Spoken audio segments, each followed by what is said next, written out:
Hello, hello, hello. Yes, we are live. As you log in, I see Judd. Welcome. Is this your first time with me? Is it your first live call, or have you been here before? I've been doing these Love Lab live events for the last week or two, and we're going only until tomorrow. So, tomorrow is the last day for this particular time for these 15-minute sessions.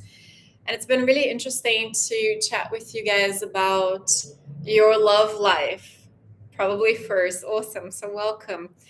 And today, I really want to continue diving into topics that we were talking about before. And these are dating patterns, swipe culture, dating anxiety. So, firstly, are you in a relationship or are you single? And this works for both, right? Sometimes we enter relationships with people that are unavailable.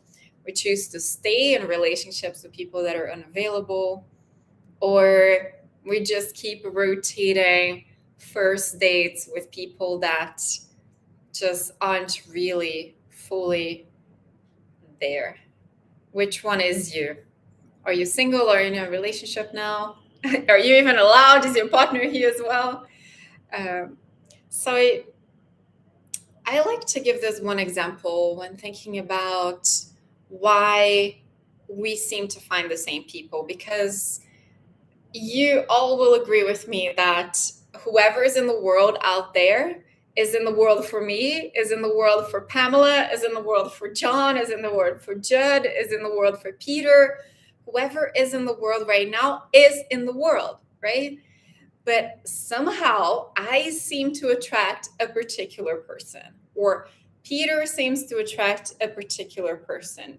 You seem to attract a particular person. So how come, why is that out of the entire world population, or the population in your city or the places that you go, the same people are there, but I see one type of person, they just pop on my mind, they pop on my screen, they pop on my eyes, and you will see someone else. Relationship, beautiful. Okay, I got none. I'm a little confused. I'm hearing relationship, girlfriend, 2 kids. The got none, I'm not sure what that part was about. Hello, Elena. So let's do an exercise just to understand this, right? If you are in a relationship right now, you're like, wow, why do I keep getting this reaction from my partner? Because your partner, I also assert, is a very different person with different people. Oh, wow, that is so beautiful. A relationship since 8 years old. So we are, even if I know the one person, the way that I know John is a very different person with me as John is with Maria, as John is with his mom, as John is with his dad, as John is with whoever else. So there is something that each of us evoke in people around us, and there is something that each of us look out for people around us that give us the reality that we're seeing, even though the person stayed the same, even though the population in your city is the same. Is this making sense? And you can give me hearts or thumbs up, or say yes on the chat so that I keep going, or you can pause and ask a question if something starts to feel unclear. So why is it? Why is it that the person is the same, but my experience with them is one that was the same with the previous person, as the same with the previous person? Or why is it that out of everybody in my city, I seem to attract the ones that are unavailable? You seem to attract the ones that are unavailable. Let's do an exercise. So if I invite you now to look in your space, stay where you are, for everything that is blue. Just take a few seconds. Screen everything that you find that is blue in your space or that you can see. Okay, amazing, amazing, amazing. Okay, great. You pictured everything that's blue? Awesome. So now close your eyes and tell me, what was everything that you saw that was yellow? Can you remember anything that you saw that was yellow? And maybe if you're in your house, you might know what the things that are yellow are, right? But it's, of course, we didn't see the yellow stuff because we weren't looking for it. I wasn't looking really for yellow. I was looking for blue because you know what? That was the setup. So one more time. Yeah. If you look for everything in your space that is red, what do you see that is red? Okay. Yeah. Close your eyes. What were the things that you saw? And did you make some things that were orange into red? Like, oh, actually, I couldn't find the red. So, it was a little bit brownish red, and I said it was red just for the sake of it. Sometimes somebody might not even be emotionally unavailable, but we are looking for the person that is rejecting, that is not responding, that like we're looking for a particular behavior that even if the person isn't demonstrating that behavior, we're like, yeah, you see, like that's avoidant, yeah, that's anxious, yeah, that's whatever, because we are looking for it and we'll find it. We'll paint things in the way that we believe. And if you just joined, welcome. And that is why we live in the same city, but the people that I spot to date are different than the people you spot to date. That's why when I meet your wife, girlfriend, boyfriend, whatever, I think, wow, they are this type of person. Wow, they are so open, they're so available, they're so whatever it may be. But your experience is that they're not. Because it's not really the person. It's not really New York. It's not really Seattle. It's not really Bali. It's not really Cape Town. It's not the city. It is you looking for the thing, right? Like the reality is the same for all of us. The objective reality is the same. But my seeking to find, and you guys can be serious with me here. You can type on the chat saying, oh, LOL, yes, but how about this situation? Yeah, this all makes sense, but what if? Yeah, but you can share with me on the chat and then we'll talk about your specific situation, right? Because it's really valuable when we're talking about something that matters to you in your life.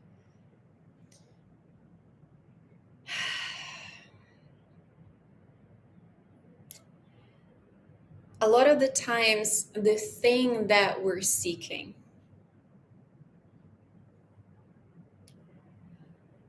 I don't know if you're asking this question here, Judd. I'll go back to my thought, but this is a great conversation to have with your partner, right? Like, is it okay to flirt? What is flirting even?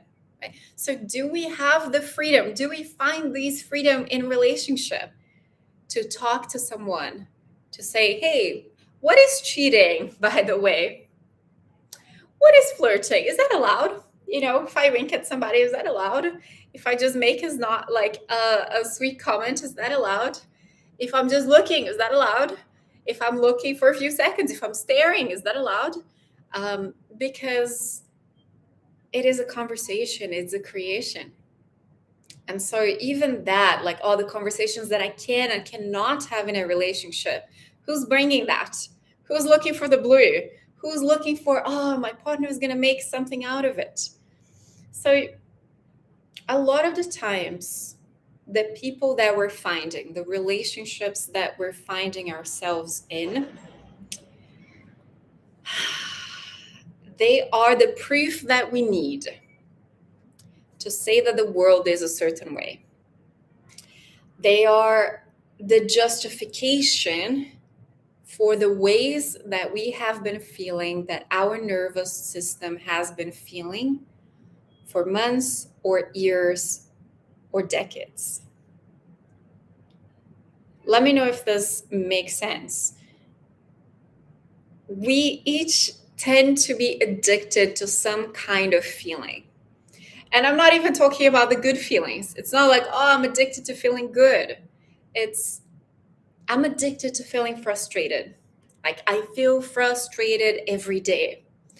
I'm addicted to feeling disappointed, right? Like, I look for things in my environment to justify and explain why I'm disappointed.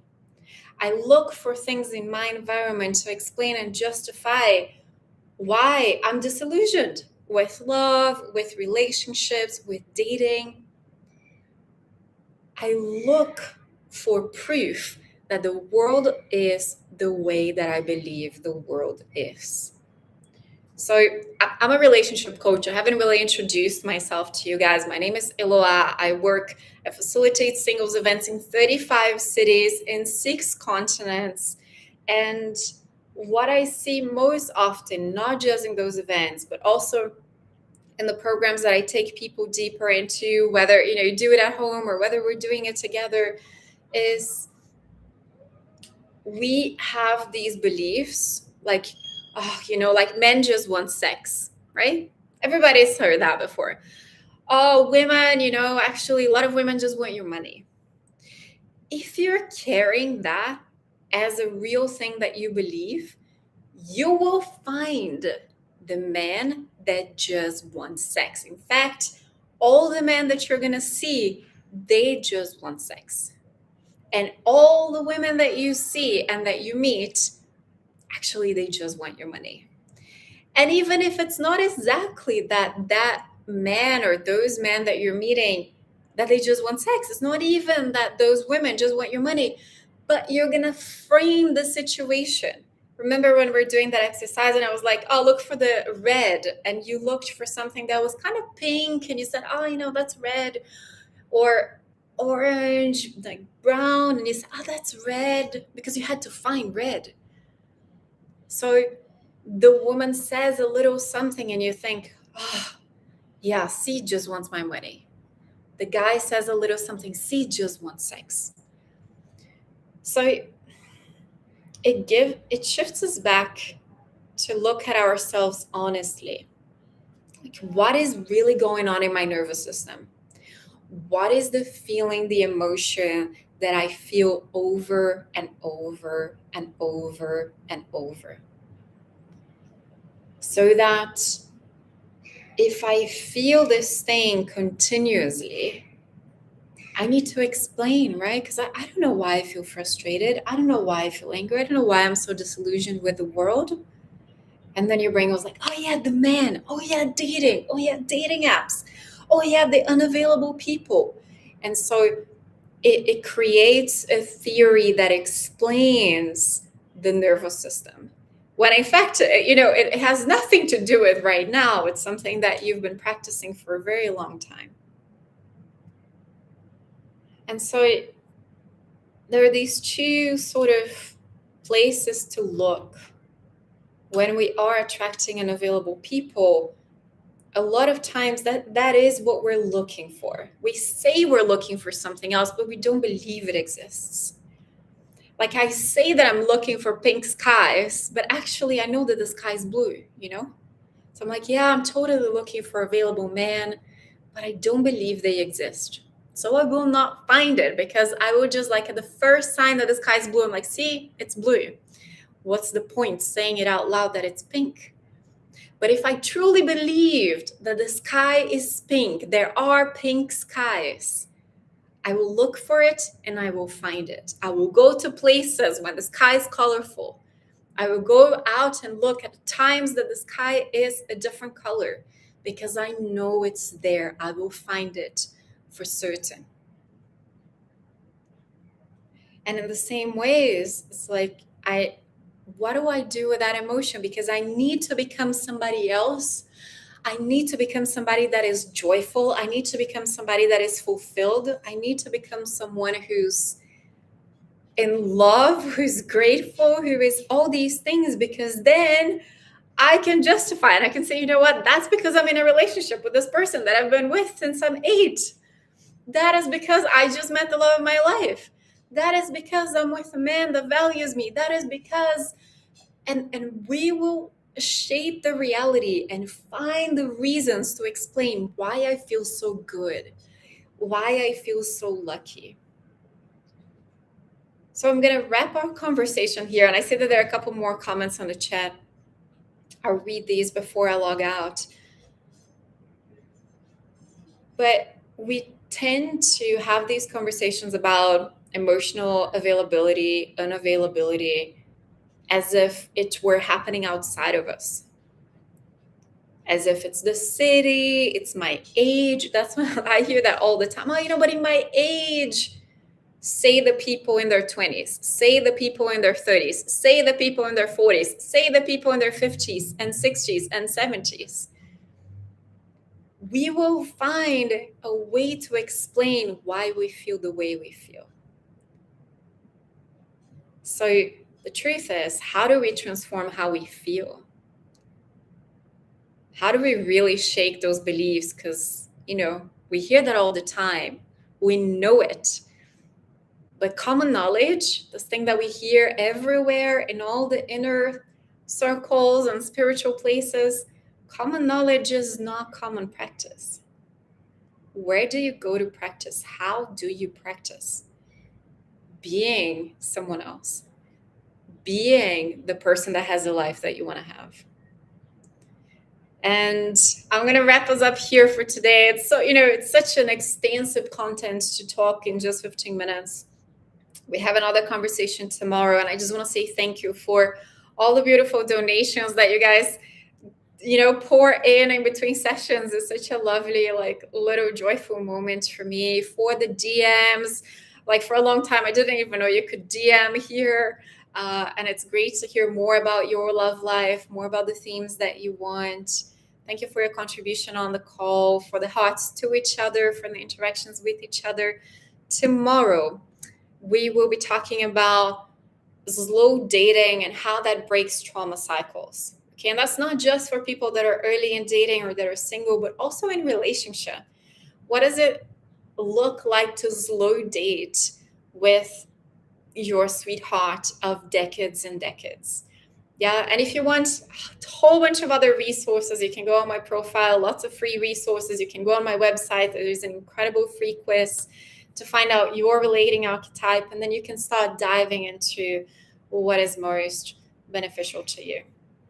Thank you so much for doing this work, not just for yourself, not just for the people that you love, but for the entire world. Because when we show up as love, everything transforms. Everybody gets a little bit of that goodness. And it's like we're shining pink skies in a world of non-believers, and people, they might just get a fraction of pink and they think maybe that's possible.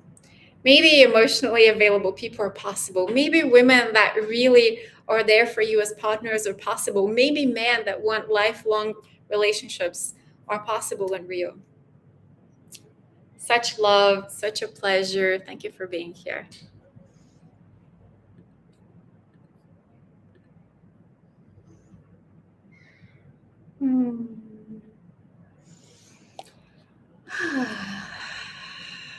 Deep exhale. Such a good way to integrate the things that we listen to, that we participate into. Always remember to ground yourself. Bring it all into you. It's your knowledge. It's your power. It's who you are. It comes from you.